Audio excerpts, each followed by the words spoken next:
In Yu-Gi-Oh!, you will continuously see echoes of the past, honouring what came prior, and keeping familiarity in the brand. This was true of the franchise from the moment GX happened with Zane Truesdale and his Cyber Dragon archetype.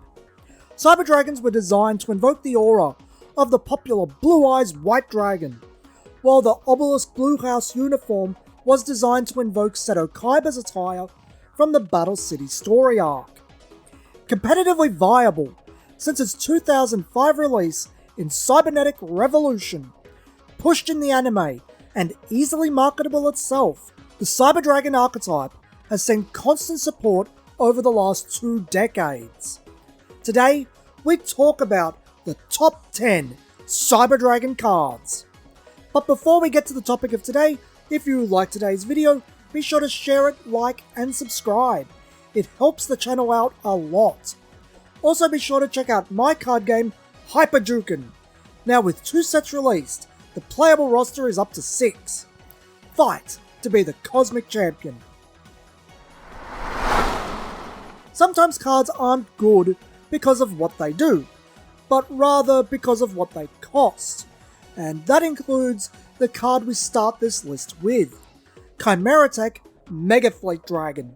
Chimeratech Megaflight Dragon is a retrain of Chimeratech Fortress Dragon, and is a fusion monster card with 0 attack and defense that can't be fusion summoned or used as fusion material. Instead, you must send from the field to the grave 1 Cyber Dragon and 1+ monsters in the extra monster zones.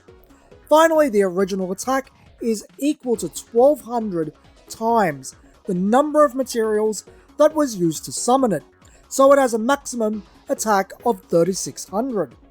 A 3600 beat stick that can be special summoned from the extra deck isn't anything to write home about, but it is when its costs are written the way Megafleets are. Nothing about its costs specifies your cards except the Cyber Dragon. So much like the Kaiju, or if you're really old school, Lava Golem, you can use your opponent's cards to make yours. But unlike those cards, you get the end result. It's all there, black and white, clear as crystal. You get nothing. You lose. Good day, sir. While entirely situational and fairly dependent on your opponent using the extra monster zones, pendulums, or links, Chimeratech Megaflight Dragon can wreck your opponent's board, earning it the number 10 spot. The number 9 spot goes to the only spell card on this list, Cyber Emergency. Cyber Emergency allows you to add 1 Light Machine monster that can't be special summoned, or 1 Cyber Dragon monster from your deck to your hand. However, if its activation gets negated by your opponent's card effect and it gets sent to the graveyard, you can discard 1 to add it to your hand. You can only activate 1 Cyber Emergency per turn. Cyber Emergency is a pretty versatile card that can start a lot of plays, grabbing the entire monster lineup. From your turn starters like Cyber Dragon Core, which can search for Cyber Emergency itself, combo pieces like Cyber Dragon Hers, Cyber Dragon itself, or even quirky game enders like Cyber Eltonin, almost everything is available to you. The unfortunate part of Cyber Emergency is that second clause.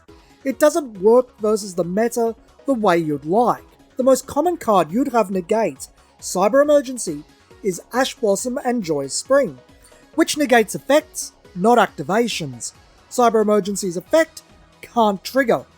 Cyber Emergency is pretty much a staple in Cyber Dragons, being able to not only course correct your opening hand, but also get you the right card for the job.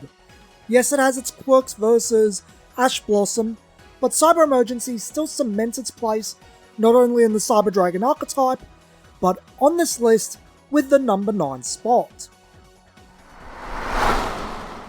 While it's rare to have a card to still be relevant after it's been retrained, that can happen should the 2 cards fill entirely different niches, and that is the case for the number 8 card on this list, Chimeratech Fortress Dragon.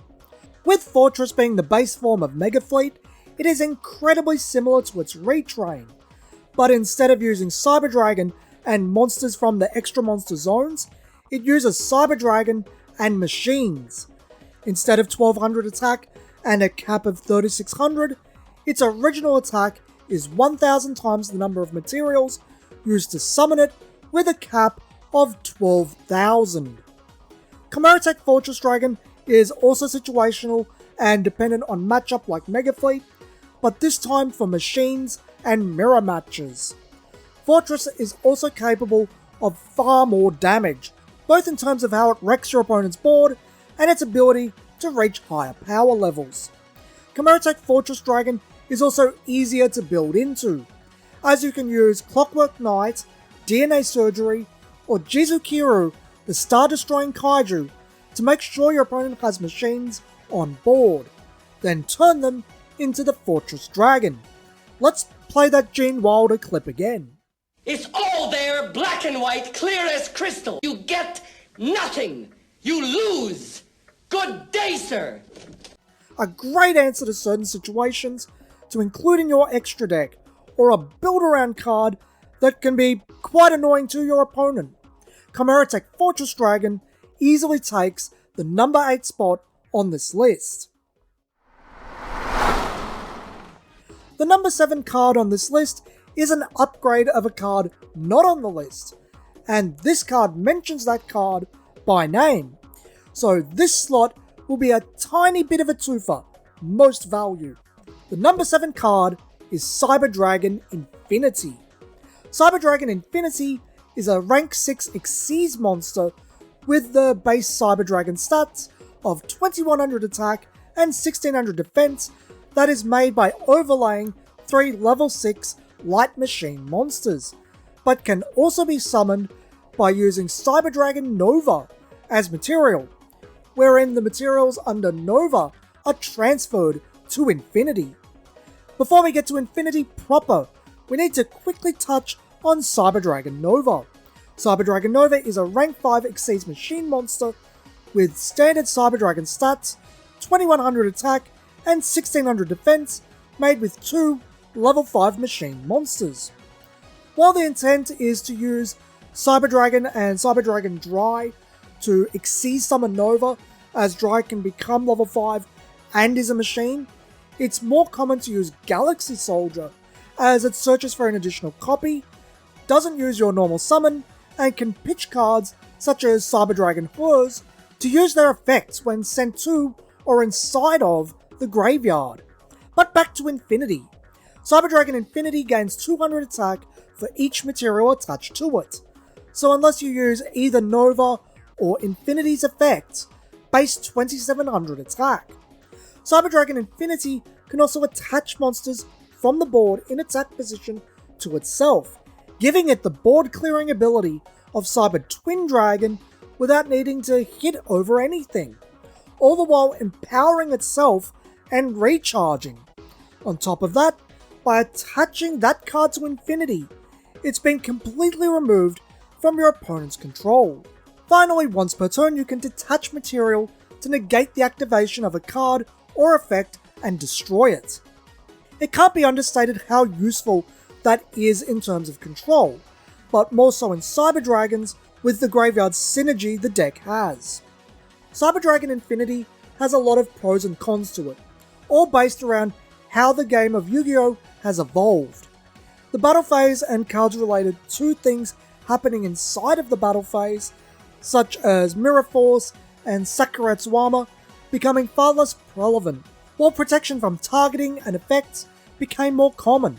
This means that while its effect sounds good on paper, removing cards from your opponent's control to use as your resource, a boss that can attack multiple times, something your opponent likely won't be able to do anything about, is going to have more impact.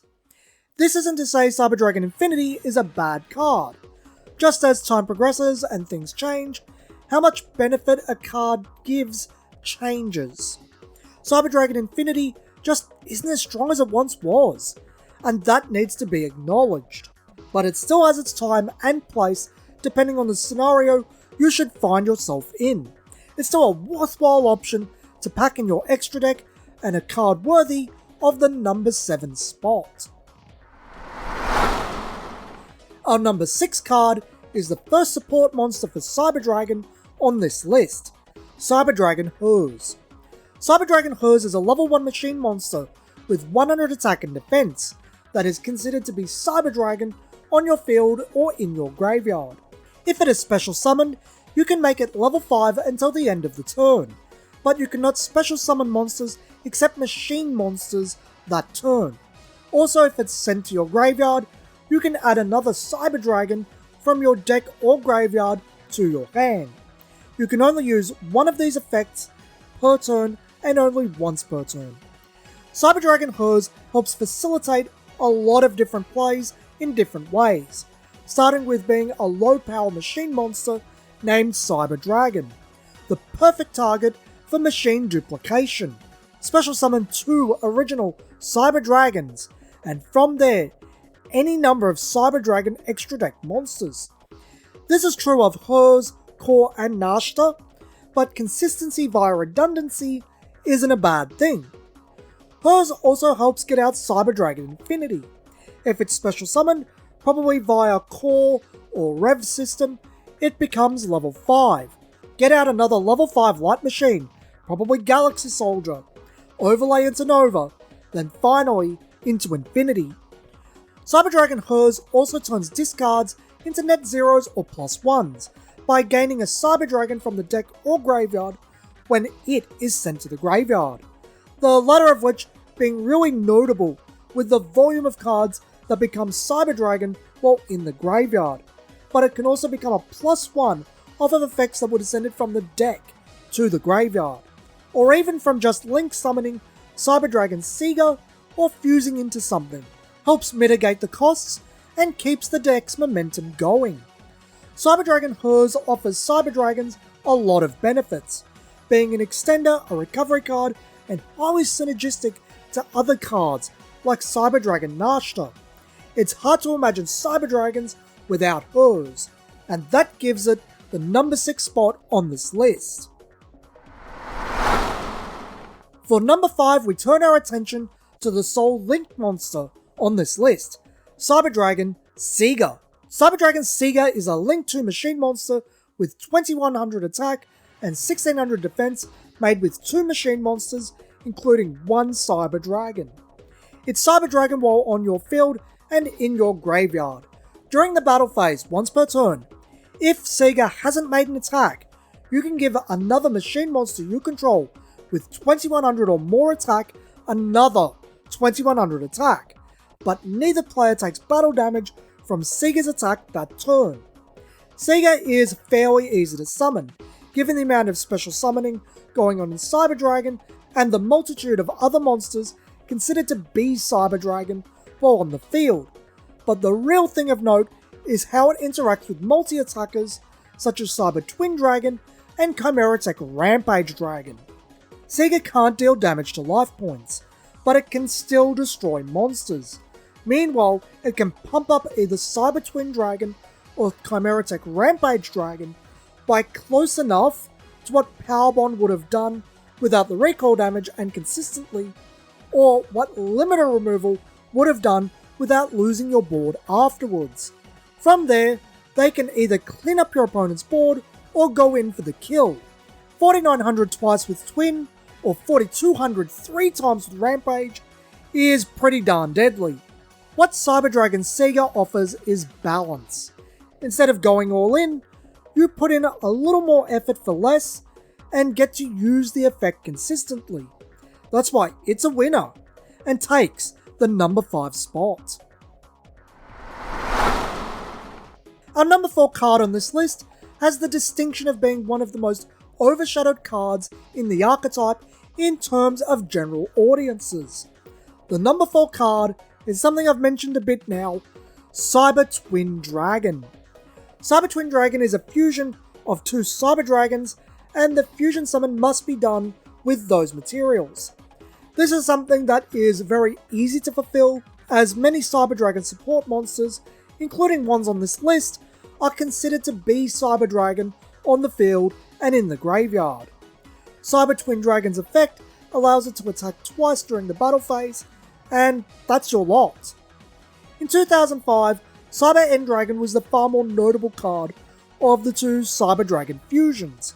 With a big anime push and OTK potential, this was only natural, but it was always arguable that Cyber Twin Dragon was the better of the two cards.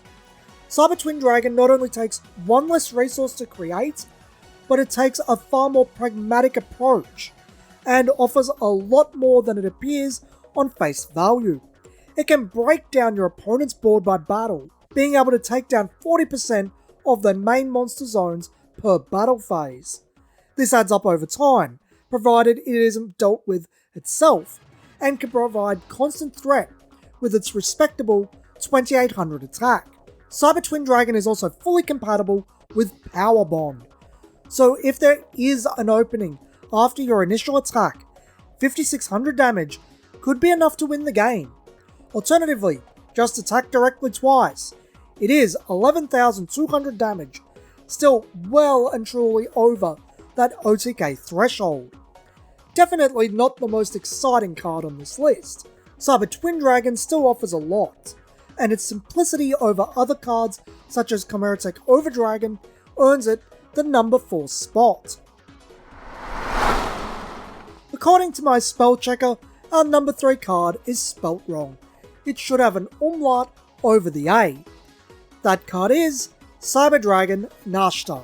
Cyber Dragon Nashta is a level 1 machine monster with 100 attack and defense, and is considered to be Cyber Dragon on both the field and the graveyard. You can pitch a card to special summon it, then if it's normal summoned or special summoned, you can target a machine with 2100 attack or defense in your graveyard and special summon it, but you are locked into machines for your special summons for the rest of the turn. Both effects are a hard once per turn. Cyber Dragon Nashta seems like just setup on face value. It can get you into Cyber Dragon Sega fairly easily, or if you pitch Cyber Dragon Hers, gain you Cyber Dragon proper to fuse into something, or just extend your plays in other ways. But it's actually got more use than that. It's a great little recovery card. A lot of the Cyber Dragon fusions, Xyz and Lynx have 2100 attack or defense. Later in the game, you can special summon Cyber Dragon Nashta from the graveyard via Cyber Dragon Claw's Graveyard Banishment effect, then aim for a board of Sega and either Twin or Rampage, go in for the win again. Even Cyber Dragon Infinity has Cyber Dragon stats, making it fully compatible with Nashta, and it has the added benefit of being able to gain Xyz materials. One of the best parts of Cyber Dragons is how versatile their support cards are, either due to wording or how the same effect changes as the game progresses. Cyber Dragon Nashta is an impressive card that deserves its number 3 spot. Our number 2 card is a card already mentioned, the third Chimeratech card on this list, and an echo of both Cyber Twin Dragon and the original Chimeratech Overdragon. Chimeratech Rampage Dragon. Chimeratech Rampage Dragon is a fusion monster made with 2+ Cyber Dragon monsters, and can only be made with those materials. If it is fusion summoned, you can destroy a number of spell or trap cards up to the number of materials used to fusion summon Rampage Dragon. In addition to this, you can send up to 2 light machine monsters from your deck to your graveyard to give Rampage that many additional attacks that turn. Send 2, it can attack 3 times. While Chimeratech Rampage Dragon's stats are considerably weaker than Cyber Twin Dragon's, being the same as the original Cyber Dragons, with 3 attacks, it not only does more damage to your opponent's board, but is capable of doing more life point damage. Total 3600 versus 5600. Add in Power Bond, and not only can 4200 beat over most everything commonly used, but 1 attack to clear the board, then 2 directly is enough to win the game with your opponent's life points being full. More so than that, While it doesn't prevent their activation, it can pop 2 of your opponent's spells and traps, or your own if you have cards whose effects are triggered when destroyed. That's also an option. Chimeratech Rampage Dragon's cost for multiple attacks also combos very well with 2 Cyber Dragon support monsters, Core and Hers. Core allowing you to extend, prepare for later turns, or prepare for recovery, while Hers allows you to plus into a Cyber Dragon from graveyard or deck. Then you remember Core and Hers are both considered to be Cyber Dragon while in the graveyard, as is Nashta. Also considering that it sets up Overload Fusion, Chimeratech Rampage Dragon's cost is much more of a benefit than an actual cost. Chimeratech Rampage Dragon synergizes with a ton of cards in the deck, is a game-winning card itself, and sets the player up for future turns. All of this secures the number 2 spot. The number 1 card could definitely be lower on some people's lists, entirely due to their priorities in how they value cards. I value quality openers highly, and that gives Cyber Dragon Core the number 1 spot. Cyber Dragon Core is a level 2 light machine monster with 400 attack and 1500 defense that is considered to be Cyber Dragon while on the field and in the graveyard. When it's normal summon, you can search your deck for a cyber spell or trap and place it into your hand. Finally, if only your opponent has monsters on the board, you can remove it from the graveyard to special summon Cyber Dragon from your deck. However, you can only use 1 Cyber Dragon Core effect per turn. Cyber Dragon Core is an incredibly versatile card that offers not only a lot to Cyber Dragons, but also the recent revival of Cyber Dark, though Cyber Dark is a topic for another day. Core search choices are actually rather limited in Cyber Dragons, popular targets being Cyberload Fusion, Cyber Emergency, or Cybernetic Overflow. What it can also do, however, is bait out Ash Blossom, meaning your later plays can go through. That's where the effect to be Cyber Dragon on the field and stats come into play, exactly like Hers and Nashta, being the perfect target for machine duplication, allowing you to special summon 2 Cyber Dragons from the deck, and from there, go into any number of Fusion, Link, or Xyz monsters. Finally, recovery.